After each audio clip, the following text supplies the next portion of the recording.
Welcome to Pumpkin Spice Podcast. It's a pre-spice bonus episode.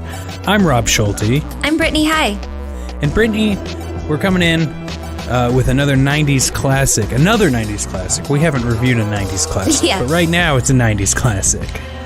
It's I Know What You Did Last Summer. Do you know what you did last summer? I don't, actually. Well, let me think. I remember being very hot and sweaty. Yes. Desperately trying not to spend too much money because I was freelancing. Well, join the club retroactively. Of course. But before we get into I Know What You Did Last Summer, I think we need to address something. Let's do it. And I know that you're a little fired up about this, and I'm trying to keep my cool here. But someone else started a podcast called Pumpkin Spice Podcast. Why would you do that? I could not give you an answer that made sense. Here's the thing. I know it's a silly name, and I may not even be the first one who came up with it. It makes me think that they didn't even try and Google it before they made it. But it's not a competition. But we're gonna win. But I encourage our listeners, anything you do that involves giving us 5 stars and writing a review about the show on Apple Podcasts is very helpful to our show. Yes. Okay, I'm off my soapbox. I was a little heated, okay? Well, I could barely tell. I wish them well. You wish them. I wish they burn in hell, but you can edit that out. It's too aggressive. It rhymes. If it rhymes, it's fine. It stays. Brittany, how about we get into this week's bonus episode? I'm ready. Oh my god. You think he's dead? We can't just leave him here. Oh, tell me, little Miss Prelaw, what's the charge for manslaughter? We make a pact. Right here and now we take this to our grave. For the last year, 4 friends have kept a secret. Are you on drugs? No. Well, then what is wrong? I've had a rough year. But not all secrets stay buried. Somebody sent this to me. Oh my god. Someone knows. I know what you did last summer. Ooh. What they thought would be a new beginning Toast to us. is becoming a dead end.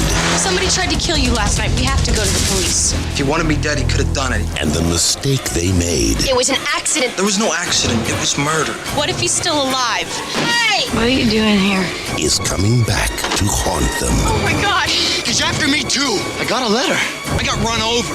Helen gets her hair chopped off. Julie gets a body in a truck and you get a letter? That's balanced. She's waiting for us to unravel. The wait is over. What are you waiting for, huh? What are you waiting for? Know what you did last summer.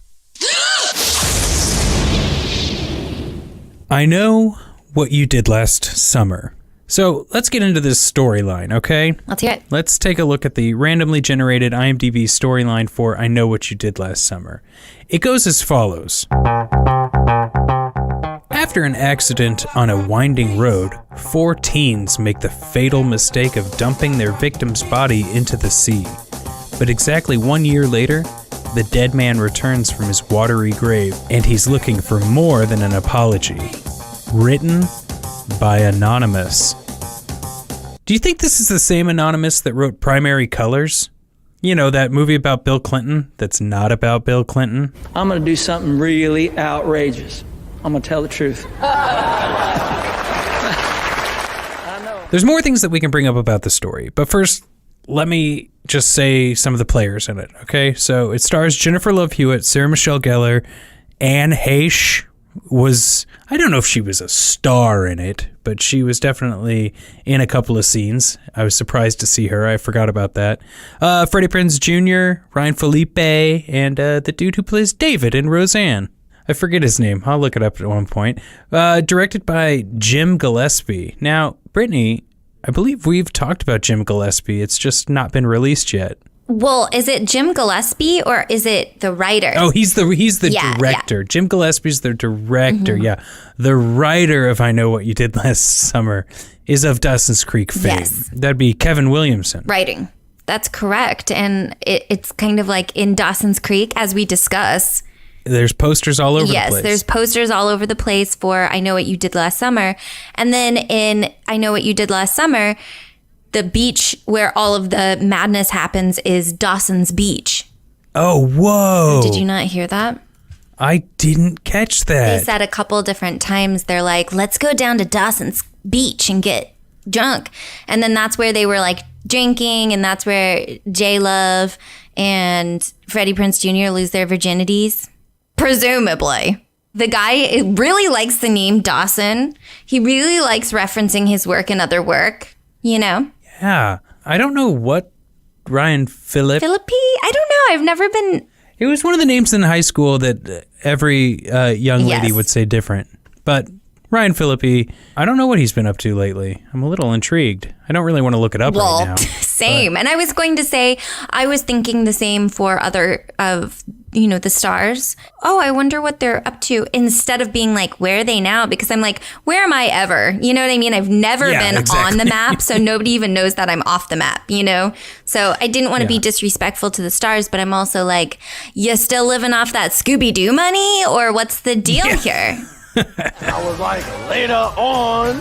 People tend to forget that you don't have to keep working, especially after you make millions of dollars. Yes, true. And it's funny, we're still talking about key players. Two things, two feelings, two thoughts. Ryan Phillippe, number one. Yes, him. I know this is just a projection of mine, but every time I see him, like, which is not very often, why would I? Because again, we don't know where he is or what he's doing. But when I do see him, I wonder, I'm like, does he really regret breaking up with Reese Witherspoon? You know what I mean? I'm just like, why does it matter to me? And why is that a thought that enters my head? And then the second thing, it's so funny, you had said David from Roseanne, which is what I had thought too. But I was watching this with my boyfriend, and it's funny. He was like, whoa, that guy's in this movie. And I was like, yeah, David from Roseanne. And he turned to me like completely earnestly, and he was like, no, that's the guy from Big Bang Theory. And I was like, get out. It actually blew his mind when I told him that those were the same people, which is weird because he looks so distinct. And he's never aged. It's so weird. Wonder he's got the fountain of youth. What the hell is this crap? When Ryan Phillippe leans forward from the backseat to turn the radio to some other station, he says like, what the crap is this? Or something like that.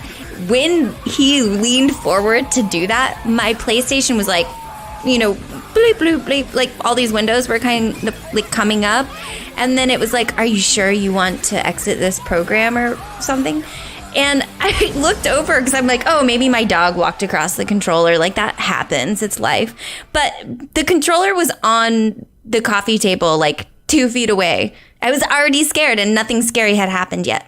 I feel like the PlayStation was like, girl, are you sure you want to watch this?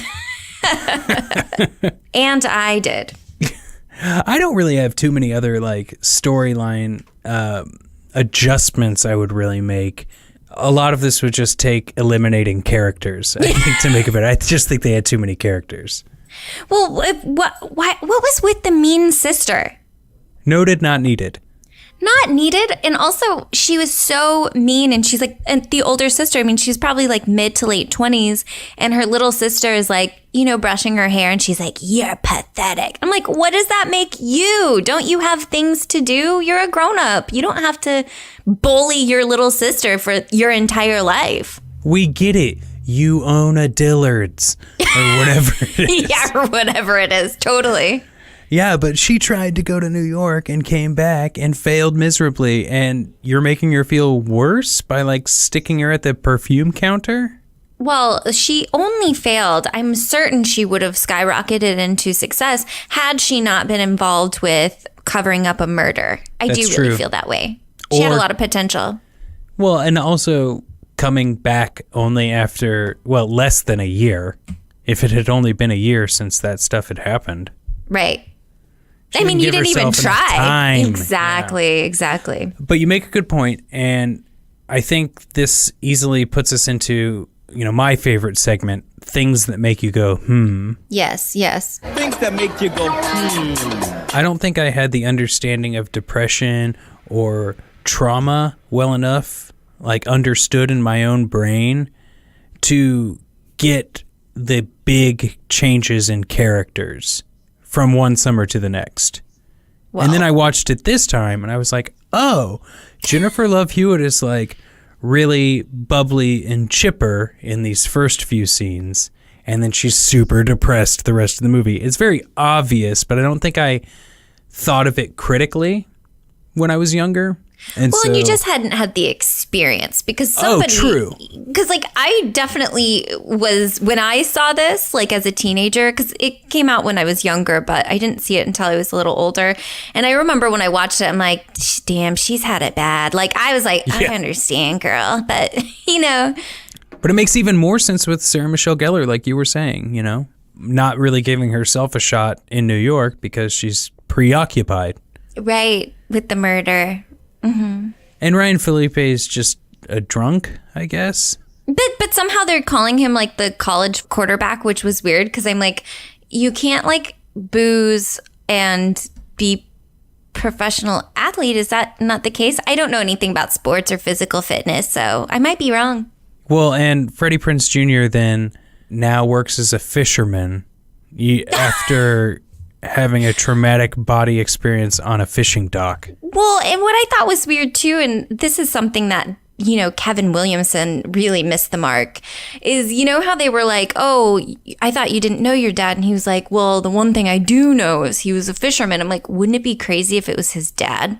Yeah, I wonder if they were trying to make us think that and then leave. And then never address it. To put this in a time capsule form, Brittany. Yes. I remember when there were previews for this movie, my neighbor's mom, I think I heard this from my neighbor first. He said it, but he obviously like got it from his mom because she said it again later to me. Yes. She was like, yeah, you know, Jennifer Love Hewitt got a boob job for this movie. What? Okay, great, cool. Right. That's like the topic of conversation. That was so 90s though. But I have to admit, and maybe I feel more comfortable saying this than you do, but you know how she was like depressed and wearing like all these baggy clothes and she was like running away angrily or angsty from Freddie Prinze Jr. in like baggy overalls and stuff? Yeah. And then there was the scene, you know, where she finds it's further along, she finds the crabs in the trunk and she's screaming like, what are you waiting for, huh? Oh, yeah. I think I remember that scene. That scene, no, it's just a standout moment in the film. It's fine. But no, it's what's weird is like, I was just like, couldn't help but be like, oh, her boobies are out. Like previously baggy clothes, like hair in front of her face. And this one, like, and for the rest of the movie, she's like, you know what? I'm feeling a little empowered. I'm going to get this bad guy. I'm going to bring out the girls. Brittany, I'm going to tell you something. You're like, that is horribly inappropriate. Shut the hell up. I noticed it too. Because you're human with eyeballs? They really definitely wanted to direct our attention somewhere. Yes. Well, they're like, maybe they won't notice the plot holes if we, you know, throw a little cleave in there. Have you ever had a pact? I thought you were going to say boob job. I'm like, No, I'm moving on to another thought. Yeah.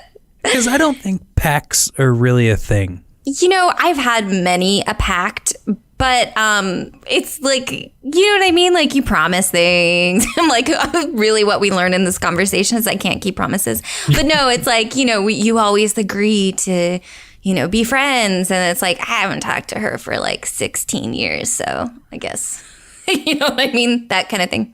I've never been in a situation where I had to keep a secret. Usually if I had to keep a secret, I would go to the police. Just because it's much easier than like paranoia for the rest of my life. That's what I was thinking, you know, and they were trying to use that logic that night and even the year later. I think it was Jennifer Love Hewitt's character and maybe Freddie Prinze Jr. That's why they get to live. You know what I mean? I'm like, they really wanted to go to the police, so they get to live. Yeah. But, you know, I was thinking about that too, just being like, I would still, like, regardless of what I promised my friends, I would still just go to the police so that I can be done with it, you know? And I'm sorry if that makes me a bad person. There's been a murder, and you're gonna fry in hell if you ignore it. All right. I do want to take a couple of steps back, and I'm serious. Like, I don't know how the trunk of that car got so clean so fast in the middle of the day. With all those crabs in there, you know, that scene where she's like, what are you waiting for? The one you brought up? Yes, obviously I understand because it's caused me so much like I mean, of all the things that made me like slap my hands on my face and like open my mouth all the way, you know what I mean? Scream face was like, wait, how did he manage that? Because I don't care how like freaky deaky you are. Like that is a different level of like, how did he do that? He still has his hand at this point. He hasn't lost it yet. Regardless, it just takes time to like, that was a whole chunk load of crabs. And it wasn't like there was a tarp and then crabs. Right, So he could take the whole tarp. Movie magic, I guess. I guess. One of the things that made me go, which there were a lot. So let's just narrow it down to top 5. No, just kidding. Top 36. It's fine. We have time. Like after Ryan Phillippe. Like he's chased in the street by a car that tries to run over and then successfully runs him over into a building, and he ends up in the hospital like with a cast, and like that disappears. Like where did his cast go? I want to know. But after that happens, and that should be like really traumatic and kind of like let us go to the police at this point. Instead, the two girls decide, you know what, let's find out who is doing this and let's go find them and talk to them and try to talk them out of, doing this. Because like maybe we can talk to them and they'll maybe stop. we can talk to the crazy person who's trying to kill us. Yes. Like maybe they'll just be like, look, I'm really sorry, okay? Hey, we're a bunch of kids. We graduated. We hit you with our car. What do you want from us? Yeah, it's like we dumped your body into the ocean. It's fine. Like, I'm sorry, that was like a whole year ago. What are you going to do? Hold it against me forever? And the next year? And the next year, apparently. And maybe even a third year. No, that's a reboot. But it was just baffling to me because that was their logic. Instead of like going to the police or, I thought it was funny also because Freddie Prinze Jr. had said, did you notice I really pronounced the Z when I said Prince? But he was like, let's just leave town. And the whole time, that's what I'm saying. There's a whole world out there. Just go. He's not going to track you down in Mexico. You know what I mean? He's a fisherman. He doesn't make that much money. Well, I was like, go to Indiana or something like what is this? Landlocked states? Yeah. He doesn't have any business there. So When you leave a man for dead, make sure he's really dead. What's another Well, the police at the end, after this person had killed like 17 people, like, I mean, if you think about like, Max and the sister and Ryan Phillippe and like, you know what I mean? All of the people, and the cop, the other cop, all of these people had been murdered. That the cop asks the two people that are standing there that was there also about to get murdered. He's like, is there any reason why this guy would want to kill you? It's like, why is this personal to us? I don't know. Like, do you know why he would want to kill all of those other people? Are we being investigated right now? Or is this just a quippy little ending? Yeah, and then it's probably the latter. I got two things I want to talk to you about as we move into the review section, okay? Do you think that ending was appropriate where she goes back to the showers? And not appropriate like, scantily. She was in a towel. But like appropriate in the sense of like, was it needed? Did it make sense? Well, if you're asking for my honest answer, I mean, no on all accounts, but it did scare me. Yeah, it reminded me a lot of like the end of A Nightmare on Elm Street where you think she's defeated Freddy and then she hops in a car that turns into Freddy and drives away. No, fuck that. I was like, I didn't even know that was possible. Yeah, this dream guy is turning into a car. Yes, I do. I love you, and you know that. But you know what? I've got to take a shower. I'm really late. The shower scene is just that she's having this like really jovial conversation and she's like, love you more. Mm-hmm. Like, but we didn't ever get to see anybody, mourning the death of their friends.